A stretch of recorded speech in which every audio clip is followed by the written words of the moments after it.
Choosing a brand name is so stressful. But why? Well, number one, you know your brand name is critical to your business success. Your brand is literally the most valuable asset in your business. And then number two, not knowing how to do it and knowing what right tools to use makes choosing a name so overwhelming, challenging, and such a long process. But with the right tools, you'll be able to quickly choose the perfect brand name that will set your business up for success. In this video, let's talk about those tools. I did a recent workshop with top brand creator Allie Lehman, where she revealed the 3 top tools to use to select a brand name to make you stand out in a crowded market. Whether you're just starting out, looking to rebrand, or simply want to confirm that your current brand name is the right fit for your business, this video has you covered. Plus, if you stick around to the end, Allie's going to show you how you can use cutting-edge AI technology to quickly and easily turn your brand name into a visually stunning logo. No skills needed. Let's dive in. So I'm really excited to chat through some prompts for if you are trying to find a potential name for your brand or product or business. For anyone out there listening who already has a name, it could be just a fun exercise for you to do for that other business idea that you probably have. Because if you're like me, you're always thinking of different ways that you could start a business, even if you're focused on the current one at the moment. So I'm really excited. So how to find a rockstar brand name. I'm going to help you use online tools to choose or confirm a name that feels like really right for you. I typically find that creating the name can sometimes feel like a pretty big hurdle for my clients. They have the idea in mind, they have the product, but they really want to figure out a great way to find a name that, as we'll find later in this workshop with Evan, something that can be trademarked, something that can be protected, but also just gives them the permission to move forward with their idea. So throughout this whole process, this is just a really nice kind of starter beginner exercise to think through what should the name for my business be. So we'll get started.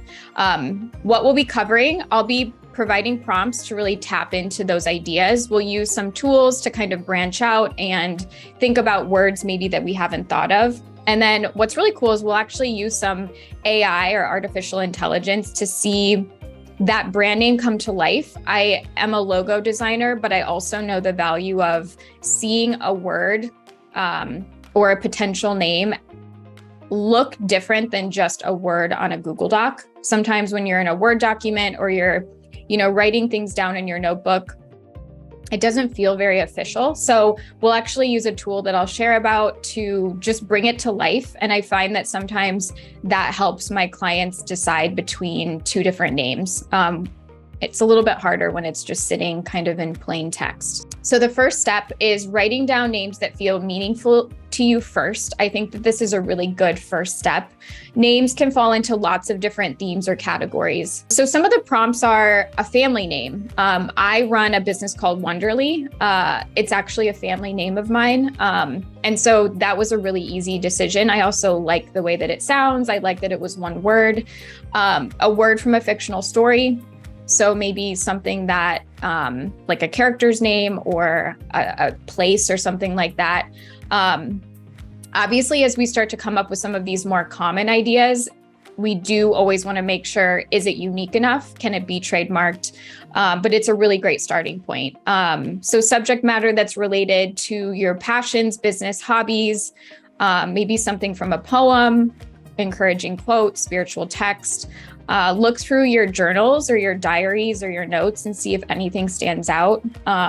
And then maybe a name or word from mythology or something that feels kind of unrelated to the everyday, kind of your everyday life. So if I were to name this workshop, I might not necessarily try to create something that feels so personal, especially if I'm creating something that's, co-founded or co-led. And so that's where I step into step 2, which is if you can't think of anything that's close to your heart, jot down a list of words just related to the business, workshop, product, brand idea by listing words that come to mind. So this is more synonyms or ways to describe it. So there's no bad ideas. Don't overthink it. And then let each word take you to a new idea. So sort of a flow map, word map, whatever you want to call it. Let the word that you come up with, just write down what comes to mind and then keep going. All right, so if I were to take the real life example of naming this I probably, if I did a full 2 minutes, could have maybe gotten a couple more columns of words, but I started to write down words that came to mind if I were to create a brand name around a workshop that talks about protecting, naming, establishing your business. And so I came up with these words. You can see, as you start to think through them, certain ones will stand out. And so what I want you to do is circle or kind of note your top 3 favorite words. You can do more than 3 if you had more time than the amount of time that we have today. But out of my list, you can see I kind of illuminated, no pun intended, the word illuminate, start, and wise. And so for the purpose of this exercise, what we're going to do is we're actually going to go into a tool called One Look Thesaurus. So I'm going to send that link in the chat in case you want a quick shortcut. And the thing that I really like about this tool, and you could really use a lot of different thesaurus tools online or an actual thesaurus printed if you wanted to. But what I really like about it is, and I'm going to share a different screen, is so I can add the word, let's add the word illuminate. And I really like that it breaks up, first of all of the words that are related, but it also brings in nouns, adjectives. It kind of breaks things down, because a part of naming your business is you might want an adverb, or you might really want to combine 2 different words. And so what I want you to do in this part of the workshop is start to write down words related to those 3 words that you narrowed down, things that really stand out to you. So this is really just about coming up with other options as you start to think about what your brand name might be. And later in the next couple of slides, we'll be able to see specific tools that show us what domain names are available. We're kind of at the day and age where if you can find social media handles and domain names and you can trademark, there are times where that really dictates what that brand name should be over just our own personal preferences. There's not a lot of 9-character words or less.com available. You'd have to pay like a premium amount of money. And so that's where you start to see brands that remove vowels or come up with names that don't even really exist. They're not real words. Or you see people start to combine different words. And so I know later in the workshop, Evan will talk about some of those tips in sort of not compromising, but really just trying to create something that can be protected. That's really important. I think that if we were having this workshop 15 years ago, we could be a little bit more flexible because there would have been a lot more available.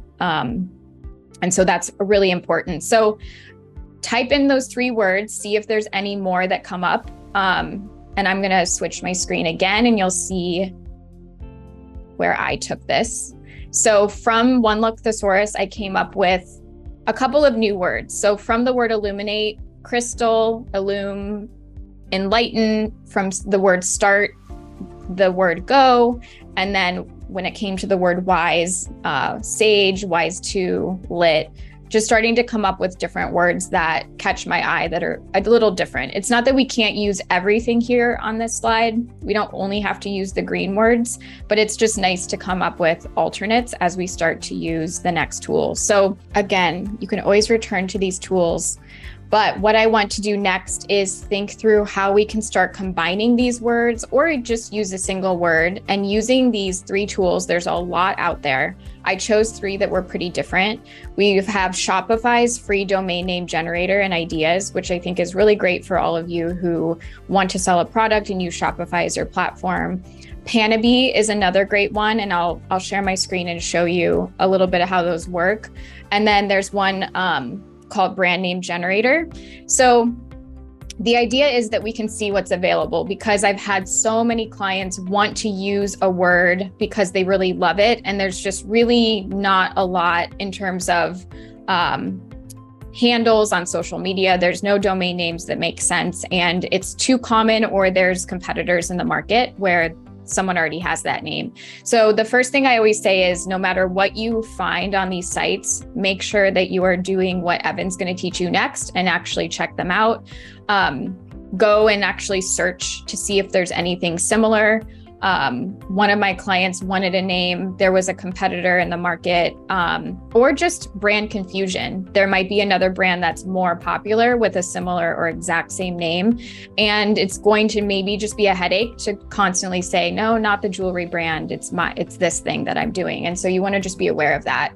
So if I shared that screen and we look at two different words, which let's say wise and Illume, which I've done, you can see that there's a bunch of different options. So they immediately will just say, this is not available, which always surprises me how much is not available, just straightforward. You can see that there's a couple of ideas that are more AI powered. So Wise Fox, it's a cool name. If you click see availability, again, not available, but you can start to see other different, other options that aren't just .com.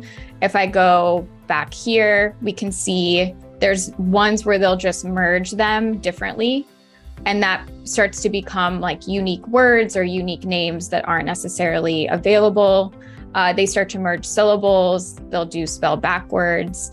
And when you're thinking about your brand, you know, in this day and age, I like to say that you can assign meaning and story to anything if you start to really pull it apart and look at the pieces. And so let's say you want to name your business after a family name, but it's not available, so you spell it backwards. That's okay. It can be a really nice little surprise and delight to someone if they start to understand and look into your story. And so this tool is really nice because it sort of starts to merge things in a really unique way. Here, you can do the same thing, but actually searching a domain name, which I'll come back to after we look at the options that I came up with. And then brand name generator, don't use commas, but you can basically type in your keywords. So Wise, Illume, search for available.com only. You can choose to place keywords at the end, middle, or beginning, and set the domain length so that it's not so long. So if I click generate, we start to see a lot of different ideas. I like this tool because I can click on something and it will tell me if it's available. Of course, now it's not going to. Here we go. So not available, not available. Again, it always shocks me. I'm like, how is this taken? I feel like probably everything is taken these days. So when you find something that's good and you're excited about it, I always say, let's go with it. You'll see in my presentation later, I'll share some of my opinions about if your domain name should match your social handle. But I like to say, pick a domain name or one that has one of these available, and you can always kind of tweak it a little bit. So I like this one because it just instantly will do that search instead of having to go to something like GoDaddy or Namecheap and actually searching. I graduated in the 2008-9 recession. And so I worked for a web hosting company. I was the support person. So if you called and your website was down, I was the person that helped you. Usually people aren't very happy when they call their web hosting support. So I got really good at identifying, different tools to use and all the things that come with it. And so, you really want to be thinking holistically about your brand. Like, what will your domain name be? What are people going to type in first? Will it be a brand word, or will it be a word like shop or, something that feels more actionable? None of those things are good or bad. And so I really like to think about all the places that you're going to exist. Maybe you are a business that will be at trade shows or farmers markets, and it feels much more important for you to have something that's like easily printed on a banner or some sort of tent versus someone who's purely digital. All of those things are important to keep in mind. And I like to jot down all the different ways people will come in contact with you. So I came up with some ideas. There's the Illum Guides, and then there's Sage Name. Again, these were 2 domains that were available. A lot of times I will come up with these ideas with my client, and this can just feel really underwhelming. They'll look at this list and just be like, yeah, I guess, or they had something in mind that's not available or can't be trademarked. And that's why I like to say, use something like brandmark.io, which I will link right now in the chat. You can basically create a unique logo, which unique is, who knows how they define the word unique.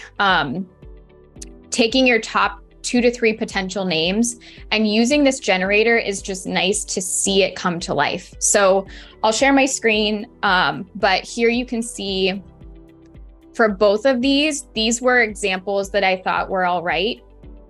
It doesn't have to be the logo that you choose. It is an option. You can essentially just buy these. And I don't know how, I don't know the legal things behind it, but because I do design logos from scratch, I don't look down on this. I think sometimes you just have to get going. You have to get your business up and running, and you can always invest in your logo in the future. But I do find that my clients like to see the logo sometimes capitalized, sometimes just the first letter is capitalized, and just get a sense of, does this feel like there's potential? And it's different than when you just see things here. So when you see just Sage Name, or Sage Names, however we want to call it, it really starts to feel a little bit more real. So if we were to use this tool, feel free to pull it up, but you basically just create my logo. And what I like is that it asks you a couple of questions. So you can include a slogan if you want. Let's say, name your business today. Then it's going to ask you keywords. So these can be really descriptive. It can be interactive, add a comma to sort of return, workshop, virtual, helpful, Sage, guide, and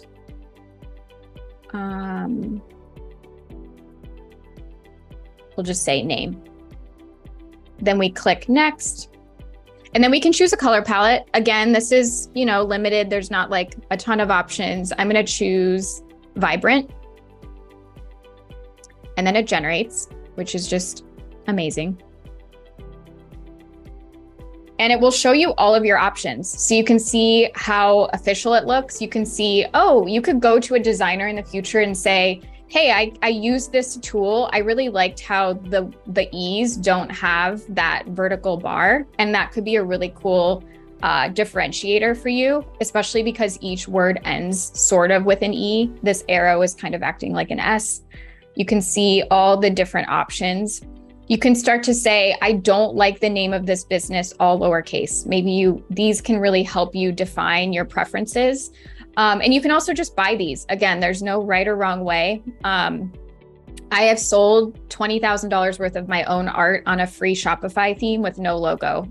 At the end of the day, it's about connecting with your audience. It's about consistently showing up. It's about making sure that, you can't get sued or you're not going to get a cease and desist letter, which is why working with Evan is so important. And so it's really awesome just to see all the different options for this. And it helps bring it to life. Again, at the end of the day, I think that it's helpful to not just stare at a Word document or a Google document while you're making this decision. It almost feels like when you're going to a dressing room and you can just try on a lot of different styles and say, okay, yeah, I don't want to wear that, but it looks really good on other people. So a couple of PSs before I hand it over to Evan. It's important for you to find, again, something that can be trademarked, protected, but you also do need that domain name if you're going to have a website, and if you're going to be on social, your account or handle name. I don't necessarily think your domain name and social media handles have to be the exact same. It's nice if they can be. And I would say it's nice if the first word or first couple letters are the same for when people start to search. And so some people choose to do, shop sage name or something like that at the top, at the front if they want to. But I would say try to find a brand name where if you're going to be on Facebook and Instagram, it would be nice if your social handles are the same just for consistency. And when you're designing things like business cards or, you're including something that you can kind of just say, this is my social media account name on everything. Now that you have the best brand name for your business, before you get going, it's crucial to make sure that the name is legally available to use. Click to watch this video here on the screen, where I'll show you how to know if your brand name is legal to use by doing a proper trademark search. Be sure to check it out and get one step closer to realizing your brand's full potential.